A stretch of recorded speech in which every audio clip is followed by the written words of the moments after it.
Sabe aquele facto histórico que adora partilhar em festas para parecer inteligente? Provavelmente é um lixo completo e puro. Hoje não estamos apenas a corrigir a história. Estamos a destruí-la com uma marreta. Vamos detonar 33 das mentiras mais persistentes, já disfarçadas de verdade histórica. Prepare-se para uma demolição em grande escala da sua realidade. 1. Napoleão Bonaparte. O rei baixinho original, certo? O tirano minúsculo com um ego enorme que estava basicamente a compensar tudo? Bem, acontece que a piada de baixinho mais famosa da história é uma mentira completa. O homem tinha cerca de 1,70 m, o que na verdade era um pouco mais alto do que a média dos franceses da época. Então, o que se passa? Simples. Foi indiscutivelmente a campanha de difamação mais bem-sucedida da história, cortesia dos britânicos. Os seus jornais desenhavam-no incansavelmente como um monstro de raiva em miniatura para o fazer parecer menos ameaçador. Foi o equivalente do século XIX a ser gozado online 24 horas por dia, 7 dias por semana. Isso, mais uma confusão clássica entre a polegada francesa e a polegada britânica ligeiramente mais curta, selou o seu destino como o baixinho mais famoso da história. Ele não era um terror minúsculo. Foi apenas vítima de uma guerra de memes brutal e de uma má conversão de unidades. 2. Então, sobre o Natal, a 25 de dezembro. Sim, essa data foi basicamente tirada da cartola. A Bíblia é completamente omissa sobre quando Jesus nasceu, e os detalhes que fornece, como pastores a relaxar nos campos com os seus rebanhos, apontam muito mais para um nascimento na primavera. Então, por que estamos todos a trocar presentes no auge do inverno? Porque a igreja primitiva realizou uma genial aquisição corporativa. Os romanos já tinham um festival pagão extremamente popular de uma semana chamado Saturnália. Uma festa de banquetes, bebida e puro caos, que convenientemente terminava por volta de 25 de dezembro. Em vez de tentar cancelar a festa favorita do império, a igreja simplesmente seguiu a corrente e colocou um feriado religioso importante bem em cima dela. Foi uma brilhante estratégia de, se não os podes vencer, muda-lhes a marca. 3. Gladiadores a lutar até a morte? Essa é provavelmente a maior mentira que Hollywood já lhe vendeu sobre Roma. Claro, acontecia, mas era incrivelmente raro. Por quê? Porque era simplesmente um péssimo negócio. Pense nos gladiadores não como bucha de canhão descartável, mas como os Tom Bradys e LeBron Jameses da sua época. Eles eram atletas superestrelas que eram astronomicamente caros para comprar, treinar e manter saudáveis. Os seus donos não iam deixar o seu investimento multimilionário transformar-se numa espetada na sua primeira apresentação. A maioria das lutas era mais como um combate de boxe de altas apostas, julgado por pontos, habilidade ou terminando ao primeiro sangue. Estes homens eram ativos valiosos na NFL da Roma Antiga, não apenas corpos para serem descartados por uma emoção barata. 4.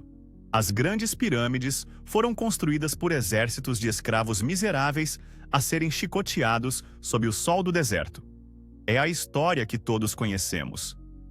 E está completa e totalmente errada. Então, quem as construiu realmente? Trabalhadores pagos, qualificados e surpreendentemente bem cuidados.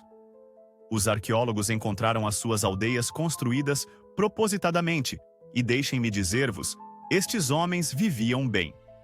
As suas sepulturas mostram que receberam funerais adequados, e os seus esqueletos revelam acesso a cuidados médicos de primeira qualidade. E a comida? Eram pagos em pão, carne e, vejam só, cerveja. Estamos a falar do melhor serviço de catering da Idade do Bronze. Esqueçam a escravidão brutal. Isto foi mais como o trabalho de construção mais épico do mundo, com um pacote de benefícios incrível e um túmulo com vista. 5. Feche os olhos. Imagine um viking.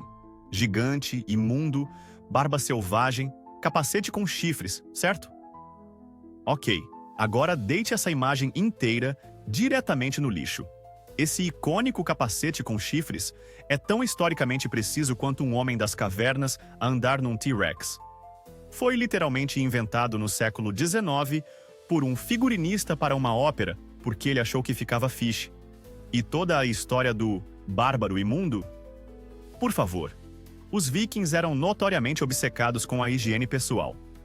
Encontramos toneladas de pentes, pinças e lâminas de barbear deles. Na verdade, escritores ingleses da época queixavam-se de que os vikings eram demasiado limpos, tomando banho semanalmente e cuidando meticulosamente do cabelo, o que os tornava perigosamente populares entre as mulheres anglo-saxônicas locais. Eles não eram selvagens, eram apenas bad boys, bem cuidados que, por acaso, faziam umas incursões de vez em quando. 6. Cleópatra, a rainha suprema do Egito, o rosto de um império do norte de África. Na verdade, não era egípcia. Nem um pouco. Na verdade, ela era tão grega como baklava e partir pratos num casamento. Ela era descendente de Ptolomeu, um dos generais de Alexandre o Grande, que assumiu o controle do Egito séculos antes de ela nascer. Toda a sua família, durante 300 anos, agiu basicamente como snobs gregos, numas férias prolongadas. Falavam grego, praticavam costumes gregos e mantinham a linhagem pura, casando-se com os seus próprios irmãos, criando uma árvore genealógica que mais parecia uma grinalda. Cleópatra foi um gênio político, porque foi a primeira e única na sua dinastia a realmente dar-se ao trabalho de aprender a língua egípcia. Foi uma jogada de relações públicas brilhante, mas por sangue, ela era 100% grega. 7. Uma única vaca desajeitada pertencente a uma tal Sra. O'Leary derrubou uma lanterna e incendiou a cidade inteira de Chicago. É uma ótima história, não é? Simples, memorável e culpa um animal. Pena que foi uma mentira maliciosa, inventada por um jornalista que mais tarde admitiu que a inventou porque dava uma história melhor. Os O'Learys eram imigrantes irlandeses pobres, o que os tornava os bodes expiatórios perfeitos. A verdade é que ninguém sabe o que começou o grande incêndio de Chicago. A cidade era um barril de pólvora de edifícios de madeira durante uma seca. Uma ponta de charuto perdida poderia tê-lo feito. Mas culpar uma vaca era simplesmente mais fácil. A Sra. O'Leary foi ilibada de toda a culpa, mas a sua pobre vaca continua a ser o animal de quinta mais injustamente difamado da história. 8. A ideia de que todas as mulheres medievais eram apenas donzelas indefesas trancadas em torres, à espera de um cavaleiro, é um mito de conto de fadas que precisa de morrer. Sim, era um mundo patriarcal, mas chamar todas as mulheres de impotentes é apenas história preguiçosa. Dependendo da sua classe, uma mulher podia ser uma verdadeira chefe. As nobres administravam propriedades enormes, comandavam castelos e jogavam o jogo da política como profissionais enquanto seus maridos estavam fora. Nas cidades, as mulheres eram mestres cervejeiras, tecelãs e comerciantes que dirigiam os seus próprios negócios e eram membros respeitados de guildas. E as viúvas? Podiam herdar tudo e tornar-se algumas das pessoas mais independentes e economicamente poderosas da época. Não era uma utopia feminista, sejamos realistas, mas estava longe de ser a prisão aborrecida e unidimensional que os nossos livros de histórias a fazem parecer. 9. Os espartanos. A sociedade mais hardcore da história, certo? Portanto, claro que eles tinham uma política de atirar bebés imperfeitos de um penhasco. É o símbolo máximo da sua cultura brutal e pragmática, uma história que define todo o seu legado. Só há um pequeno problema. Eles quase certamente não o faziam. Toda esta história vem de escritores como Plutarco, que viveu séculos depois dos dias de glória de Esparta, e estava basicamente a escrever uma fanfiction de história sensacionalista. Quando os arqueólogos realmente escavaram o suposto abismo da morte, não encontraram pilhas de ossos de bebés. Encontraram os restos de homens adultos, provavelmente criminosos ou prisioneiros de guerra. Acreditar neste mito é como um historiador do futuro escrever sobre a nossa era, baseando-se apenas em episódios antigos de Jackass. 10. Alguma vez houve um tempo mágico em que um homem das cavernas podia selar um Triceratops e ir para a sua caverna? De acordo com alguns cantos da internet e os Flintstones, sim. Para todos os outros com uma compreensão básica do tempo, Yabba-Dabba, não acredite nisso. Isto não é um pequeno erro histórico. É um abismo de tempo geológico. Os últimos dinossauros não avianos extinguiram-se há cerca de 65 milhões de anos. Os primeiros antepassados, que poderíamos generosamente chamar de humanos, não apareceram até há meros 2 ou 3 milhões de anos. Isso é uma lacuna de 63 milhões de anos. Não é como desencontrar-se com alguém por alguns minutos. É como perder uma festa que acabou antes mesmo de o planeta onde a sua espécie evoluiria ter arrefecido devidamente. 11. Meio-dia. Uma rua principal poeirenta. 2 pistoleiros estoicos com as mãos a pairar sobre os seus Colts, prontos para um saque rápido como um relâmpago. É a cena mais icônica do velho oeste americano, e é quase pura fantasia. Os tiroteios reais na fronteira não eram nada como os duelos elegantes dos filmes. Eram assuntos desajeitados, caóticos e muitas vezes muito estúpidos. Esqueça o confronto honroso. A realidade era mais como 2 bêbados atrapalharem-se com as suas pistolas atrás de um salão até que um deles levava um tiro nas costas pelo amigo do outro. E os lendários xerifes heróis que limpavam as cidades com as suas habilidades de duelo. A maioria eram apenas polícias locais cujo trabalho principal era separar lutas e prender pessoas por estarem bêbadas em público, não ser o Clint Eastwood. 12. O funeral viking. Um poderoso chefe deitado no seu longship, empurrado para o mar e enviado para Valhalla, numa chama de glória por uma única flecha em chamas. É indiscutivelmente a forma mais metal de partir que se possa imaginar, e fica incrível no ecrã. É também um pesadelo logístico que quase nunca aconteceu. A sério, pense nisso por um segundo. Tem vento, ondas e um alvo em movimento. É muito mais provável que erre completamente, incendeie a doca ou apenas tenha um barco encharcado e meio carbonizado, com o seu chefe morto a flutuar vergonhosamente de volta para a costa na manhã seguinte. Embora o fogo fizesse parte dos seus rituais, geralmente era cremação em terra. Um longship era um investimento maciço.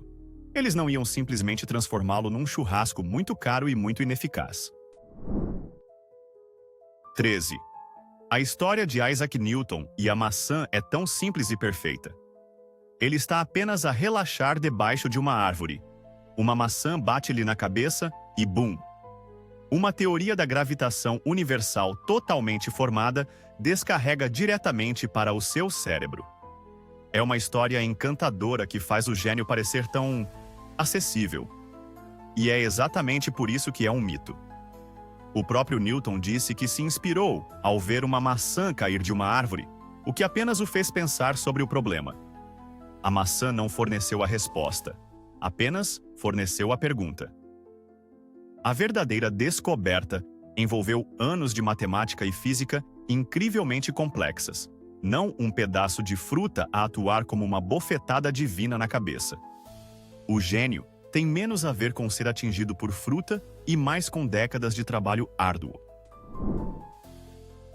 14. Toda a gente sabe que na Idade Média tínhamos sorte se vivêssemos até a respeitável idade de 30 anos, certo? A vida era desagradável, brutal e ridiculamente curta. Bem, este é um caso clássico de estatísticas a mentir-lhe. Essa esperança média de vida de 30 a 35 anos é tão baixa porque inclui as taxas absolutamente horríveis de mortalidade infantil. Um problema de estômago ou uma febre que esmagaríamos com a medicina moderna era uma sentença de morte para uma criança medieval. Mas aqui está a reviravolta. Se conseguisse sobreviver à aprovação da infância e chegasse aos seus 20 e poucos anos, as suas hipóteses de viver para ver os 60 ou mesmo os 70 anos eram, na verdade, surpreendentemente boas. Essa média não era um relógio da morte a pairar sobre cada jovem de 29 anos. Era apenas uma notícia muito, muito má para os bebés. 15. Anda na prancha, seu cão sarnento. É a ameaça pirata por excelência. Um momento de grande drama, onde um cativo é forçado a uma marcha lenta e aterrorizante para a sua desgraça. Está em todos os filmes de piratas, livros e passeios de parques temáticos. E foi quase completamente inventado. Este castigo teatral foi, em grande parte, popularizado por escritores como Robert Louis Stevenson para o seu romance A Ilha do Tesouro, porque soava dramático. Os piratas reais eram criminosos violentos, mas também eram empresários brutalmente práticos. Por que desperdiçar uma prancha perfeitamente boa e todo esse tempo em pompa? Era muito mais provável que simplesmente o esfaqueassem, lhe partissem a cabeça e atirassem o seu corpo ao mar. É mais rápido, mais eficiente e não precisa de limpar depois. 16. A Idade Média. Uma época em que toda a gente estava coberta de tanta sujidade que uma barra de sabão era provavelmente vista como um artefacto místico. O fedor devia ser tão mau que podia derrubar um abutre de uma carroça, certo? Bem, não sejamos demasiado presunçosos com os nossos chuveiros modernos. Embora não tomassem banho com gel de banho artesanal de lavanda, a ideia de que nunca tomavam banho está simplesmente errada. O sabão, em várias formas, existia. As casas de banho públicas, conhecidas como estufas, eram comuns nas vilas e cidades. A limpeza também estava ligada à piedade religiosa.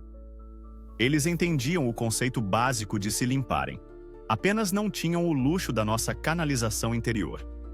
Não eram selvagens imundos, apenas tinham uma definição diferente, e provavelmente muito mais fria, de hora do banho. 17. Num anfiteatro romano, o poder supremo reside num único gesto. Um gladiador jaz derrotado na areia, o seu destino dependendo do capricho da multidão e do imperador. Um polegar para baixo. E é o fim de jogo, certo? Esse icônico gesto de polegar para baixo, significando morte, está tão profundamente enraizado na nossa cultura que o usamos todos os dias para não gostar de vídeos no YouTube. O único problema é que quase certamente significava o oposto exato. A maioria das evidências históricas sugere que polegar para baixo, ou pólice verso, era na verdade o sinal para poupar o gladiador, representando o embainhar de uma espada. O gesto para a morte provavelmente era um polegar para cima, imitando o ato de desembainhar e apunhalar. Ou talvez apenas um punho fechado. Portanto, cada vez que não gosta de um vídeo, não o está a condenar. Está apenas a canalizar um antigo imperador romano a dizer a um gladiador: "Sabes que mais? Estás bem? Podes ir." 18. Pergunte a qualquer pessoa como é um ninja, e eles descreverão a mesma coisa. Um assassino silencioso, envolto da cabeça aos pés num elegante conjunto de pijama todo preto, a fundir-se nas sombras. É o uniforme oficial dos ninjas de cinema em todo o balado. Mas se um verdadeiro ninja no Japão feudal aparecesse para uma missão secreta vestido assim, teria sido alvo de chacota em toda a província, logo antes de ser capturado. Por quê? Porque o preto puro não existe na natureza à noite. Contra um céu iluminado pela lua ou uma paisagem escura, uma silhueta preta sólida, na verdade, destaca-se mais. Os verdadeiros ninjas, ou shinobi, eram mestres do disfarce e da infiltração. Vestiam-se como agricultores, monges, comerciantes, qualquer coisa que lhes permitisse misturar-se à vista de todos. Para missões noturnas, usavam azul marinho ou castanho avermelhado escuro, cores que realmente se dissolvem na escuridão. Esse visual todo preto? Isso vem do teatro kabuki japonês, onde os assistentes de palco se vestiam de preto para significar que eram invisíveis para o público. Basicamente, pegamos no uniforme da equipa de palco do teatro e chamamos-lhe história. 19. Catarina, a Grande, da Rússia. Uma imperatriz poderosa, inteligente e formidável, que expandiu o seu império e supervisionou uma idade de ouro. Mas qual é o único facto que toda a gente sussurra sobre ela? Que a sua morte envolveu um encontro muito infeliz e fisicamente impossível com um cavalo. Este boato nojento é um dos assassinatos de caráter mais bem-sucedidos da história. Uma calúnia tão vil e memorável que ofuscou todo o seu legado. Foi inventado pelos seus inimigos políticos, especificamente a corte francesa, para a retratar como um monstro depravado e degenerado. A realidade aborrecida e completamente sem escândalo, ela morreu de um AVC aos 67 anos, nos seus aposentos privados. A história do cavalo foi apenas uma mentira viciosa, um boato usado como arma para destruir a reputação de uma mulher poderosa que ousou desafiar o clube dos rapazes dos monarcas europeus. 20. Thomas Edison, o feiticeiro de Menlo Park, o homem que inventou sozinho a lâmpada e trouxe a luz ao mundo. É uma história fundamental da engenhosidade americana. Mas dizer que Edison inventou a lâmpada é como dizer que Cristóvão Colombo inventou a América. Ignora convenientemente todas as pessoas que já lá estavam. Dezenas de inventores trabalharam na iluminação elétrica durante 50 anos antes de Edison. Um homem chamado Humphrey Davy criou a primeira lâmpada de arco elétrico em 1802. Joseph Swan, um inventor britânico, tinha uma lâmpada incandescente funcional anos antes de Edison, e até o processou por violação de patente. E ganhou. Então, qual foi o verdadeiro gênio de Edison? Ele não foi o primeiro, mas foi o melhor a torná-la prática. Ele não inventou a lâmpada. Ele aperfeiçoou uma que era comercialmente viável, duradoura e acessível, e, crucialmente, construiu toda a infraestrutura da rede elétrica necessária para a alimentar. Ele era menos um inventor e mais um gênio da engenharia de sistemas e uma máquina de marketing. 21. Vamos falar sobre o cavalo de Troia, a peça de equipamento militar mais astuta da história. Os gregos, incapazes de romper as muralhas de Troia, constroem um cavalo de madeira gigante, escondem os seus melhores soldados lá dentro e deixam-no como um presente. Os troianos, num momento da tomada de decisão mais estúpida da história, levam-no para dentro da sua cidade e... bem, já sabem o resto. É uma história fantástica de estratégia astuta. O problema é que aquele cavalo gigante e oco provavelmente nunca existiu. A maioria dos historiadores modernos acredita que a história é uma metáfora, um exagero poético transmitido por Homero. O cavalo era provavelmente uma poderosa máquina de cerco, talvez um ariete, que foi chamado de o cavalo. Ou poderia ter sido uma metáfora para um terremoto que finalmente derrubou as poderosas muralhas de Troia, já que o deus dos terremotos, Poseidon, era também o deus dos cavalos. É uma ótima história, mas a realidade provavelmente teve mais a ver com a engenharia de força bruta do que com carpintaria equina brilhante. 22. Henry Ford, o homem que inventou o automóvel e a linha de montagem. É essa a história, certo? O gênio solitário que pôs o mundo sobre rodas. Vamos abrandar um pouco com isso. Ford não inventou nenhum dos dois. O primeiro verdadeiro automóvel foi patenteado por Carl Benz na Alemanha em 1886, quando Henry Ford ainda trabalhava numa quinta. E a linha de montagem? Esse conceito foi usado nos estaleiros venezianos no século XVI e aperfeiçoado por pessoas como Ransom e Olds nas suas próprias fábricas de automóveis anos antes de Ford. Então, o que Ford realmente fez? Ele pegou no conceito existente da linha de montagem e sobrecarregou-o com uma eficiência implacável e obsessiva. A sua inovação não foi inventar o carro ou a linha. Foi transformar a linha numa arma para construir carros tão rápida e tão barata que a pessoa comum pudesse realmente comprar um. Ele não inventou o produto. Ele inventou o mercado de massa para ele. 23.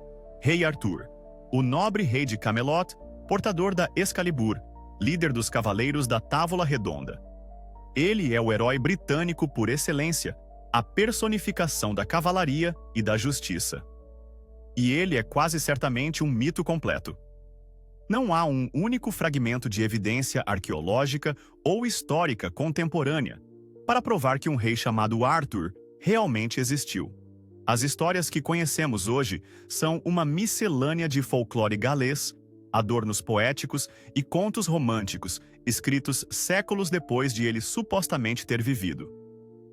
Ele é provavelmente uma figura composta, uma mistura de vários senhores da guerra menores e heróis mitológicos celtas reunidos numa personagem lendária.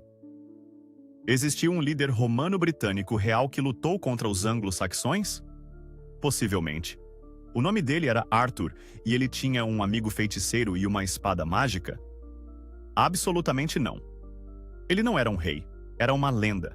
E há uma grande diferença. 24. O sonho pirata por excelência. Um mapa do tesouro gasto e manchado de sal com um X a marcar o local onde um pirata lendário enterrou o seu baú de dobrões de ouro. É o enredo central de inúmeras histórias de aventura. Mas se está a planear despedir-se para ir à caça ao tesouro, tenho más notícias. Toda a ideia de piratas enterrarem rotineiramente os seus tesouros é um exagero massivo, em grande parte graças a um homem, o Capitão Kidd. Ele enterrou algum tesouro antes de ser capturado, na esperança de o usar como moeda de troca, mas ele foi uma enorme exceção. Para a grande maioria dos piratas, enterrar o saque não fazia sentido nenhum. Eram criminosos que viviam depressa e morriam jovens. Não tinham planos de reforma. Qualquer pilhagem era imediatamente dividida entre a tripulação e gasta tão rapidamente em bebida, jogo e diversão no porto mais próximo. Para que enterrar ouro quando se pode estar a bebê-lo agora mesmo? 25. Todos já vimos os filmes. Roma Antiga, um mar de cidadãos majestosos envoltos em togas brancas, impecáveis e esvoaçantes. Parece tão elegante, tão civilizado. A realidade? Uma toga era basicamente uma camisa de forças formal, feita de um lençol gigante e pesado. Era um pesadelo para vestir, impossível de se mover e precisaria de uma equipa de especialistas para a limpar. Era o equivalente do mundo antigo a um smoking ridiculamente caro e incrivelmente desconfortável que só se usava para impressionar pessoas em casamentos. Nas suas vidas reais, os romanos usavam túnicas. O que é uma túnica? Era basicamente o hoodie e as calças de fato de treino do mundo antigo. Simples, prática e confortável. Roma não era uma festa de toga 24/7. Era uma cidade cheia de pessoas que, como nós, mal podiam esperar para chegar a casa e vestir algo que não exigisse um manual de instruções para usar. 26. O croissant francês. Aquele símbolo perfeito e amanteigado da cultura francesa. Pode-se praticamente sentir o sabor do ar matinal parisiense só de pensar nele. Bem, prepare-se para ter a sua visão do mundo abalada, porque os franceses roubaram-no totalmente. Sim, a sua pastelaria nacional é um imigrante ilegal de Viena, Áustria. O original chamava-se Kipferl e tinha a forma de um crescente para zombar da bandeira do Império Otomano após uma vitória militar. Então, como é que este petisco troféu austríaco se tornou francês? Um austríaco abriu uma padaria em Paris na década de 1830 e viciou a cidade neles como se fossem uma nova droga. Os padeiros franceses, vendo uma boa oportunidade, copiaram-no, aperfeiçoaram-no com massa folhada e puseram-lhe um nome francês. É o maior assalto culinário da história. 27. Vamos falar sobre a higiene medieval, ou a falta dela. A história conta que se ouvia constantemente "Garde-lou" antes de se ser encharcado por um chuveiro de dejetos humanos de uma janela acima. É uma imagem fantástica e nojenta. Mas pense nisso por um segundo. Vai mesmo despejar a sua própria imundície mesmo à porta da sua casa? Na sua própria casa? Ao lado do seu vizinho que possui uma espada muito grande? Embora provavelmente tenha acontecido, não era a norma. A maioria das cidades tinha latrinas públicas ou fossas sépticas designadas. Claro, Esses lugares eram provavelmente portais para novas dimensões de fedor e doença, mas era melhor do que viver numa cascata constante de esgoto. O mito existe principalmente para nos fazer sentir superiores em relação às nossas gloriosas sanitas modernas. 28. Por que é que a Casa Branca é branca? A história mais popular é um conto de desafio americano épico. Os britânicos queimaram-na em 1812. Então pintamo-la de branco para cobrir as marcas de queimadura, como um dedo do meio feito de tinta. É uma história fantástica. É também completamente errada.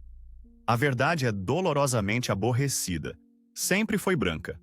Desde o momento em que a construção começou em 1792, usaram uma cal à base de cal para proteger o arenito do tempo. As pessoas já lhe chamavam a Casa Branca, anos antes de os britânicos aparecerem com os seus fósforos. A pintura após a guerra não foi um encobrimento patriótico. Foi apenas manutenção regular e aborrecida da casa. É o equivalente histórico de descobrir que a história de origem do seu super-herói é que ele apenas teve de entregar a declaração de impostos. 29. O Titanic, o navio inafundável. Essa única palavra, inafundável, é toda a base da sua lenda trágica. É a prova máxima da arrogância humana.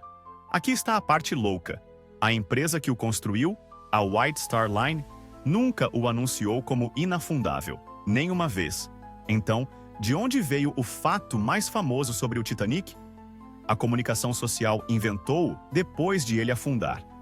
Jornalistas e revistas colaram esse rótulo na história, porque navio inafundável afunda é uma manchete muito melhor e muito mais irônica do que navio muito grande sofre acidente terrível. Eles literalmente inventaram a arrogância para fazer com que a tragédia vendesse mais jornais. É uma das maiores peças de notícias falsas da história, e todos nós caímos nela. 30. Atlântida. A lendária cidade perdida, uma civilização super avançada que desapareceu no mar. As pessoas desperdiçaram fortunas e vidas a procurá-la, e foi tudo em vão, porque mais valia estar à procura da cidade perdida de Oz.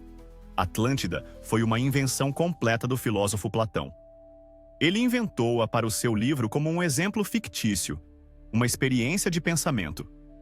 Ele basicamente escreveu uma história de ficção científica sobre uma sociedade perfeita que se tornou gananciosa e foi aniquilada pelos deuses, tudo para apresentar um ponto de vista filosófico aos seus alunos. Nunca foi para ser um relato histórico. Foi um conto de advertência e Platão, provavelmente, ainda está a rir-se no túmulo de todos os que levaram a sua fanfiction política à letra. 31. A esfinge está sem o nariz, e durante séculos todos apontaram o dedo às tropas de Napoleão, alegando que o usaram para a prática de tiro de canhão.